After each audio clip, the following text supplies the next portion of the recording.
Almatti height పెంచేందుకు కర్ణాటక ప్రభుత్వం భూసేకరణ చేపడుతోందన్నారు బీజేపీ స్టేట్ చీఫ్ రామచంద్రరావు.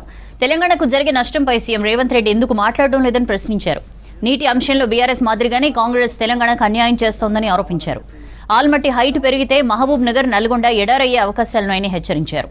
ఆల్మట్టిపై కోర్టులో స్టే ఉండగా ముందుకెళ్తే బీజేపీ ఊరుకోదని హెచ్చరించారు.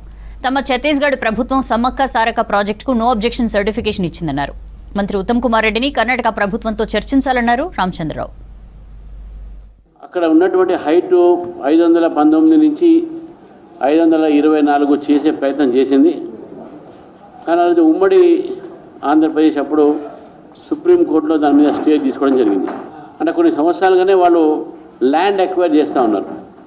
Land acquisition plus R&R relief and rehabilitation కూడా అవన్నీ ప్రయత్నంలో చేస్తూ ఉన్నారు.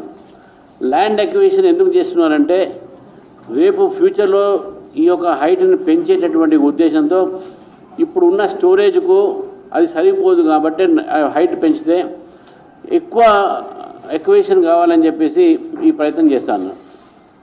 మరి మన ఒక ముఖ్యమంత్రి గారు వారు ప్రతిసారి ఢిల్లీ పోతారు. మరి వారు ప్రియాంక గాంధీ గారితోనో, సోనియా గాంధీ గారితోనో, రాహుల్ గాంధీ గారితో మాట్లాడి పక్కన ఉన్నటువంటి ప్రభుత్వాన్ని, వాళ్ళ పార్టీ ప్రభుత్వం మా తెలంగాణకు నష్టం అవుతుందని చెప్పి ఒక మాట మాట్లాడలేదు. ఒకటేదో ప్రాజెక్టు మీద మాట్లాడతారు కానీ అక్కడ వాళ్ళ ప్రభుత్వం చేస్తుంది కాబట్టి వాళ్ళ మీద మాట్లాడరు.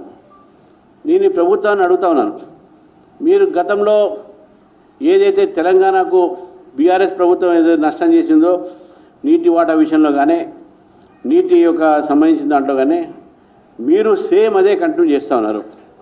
ఈ ఇద్దరు కూడా కలిసి తెలంగాణ ఒక నీటిపై వీళ్ళు దాడి చేస్తూ ఉంటే మాట్లాడకుండా కూర్చో ఉన్నాను. అక్కడ చూస్తూ అల్మాటిలో హైట్ పెరిగితే మహబూబ్ నగర్ అదేవిధంగా నల్గొండ డిస్టిక్ ఈ రెండు కూడా ఎడారయ్యే ప్రమాదం ఉంటుంది. కాబట్టి సుప్రీంకోర్టులో ఇంకా స్టే ఉండగా వాళ్ళు ఆ పని చేస్తున్నారంటే దాన్ని ఎందుకు ఆపట్లేదు ఈ ప్రభుత్వం, గత ప్రభుత్వం కూడా ఎందుకు మాట్లాడలేదని చెప్పి నేను అడుగుతున్నాను. అక్కడ సమ్మక్క సారల ప్రాజెక్టుకు వారు నో అబ్జెక్షన్ అడిగారు. మా ప్రభుత్వం అక్కడ మాట్లాడకుండా తెలంగాణ ప్రయోజనం కోసము, ఈ యొక్క దేశ ప్రయోజనం కోసము ఎమ్మటే నో అబ్జెక్షన్ NOC ఇచ్చి అక్కడ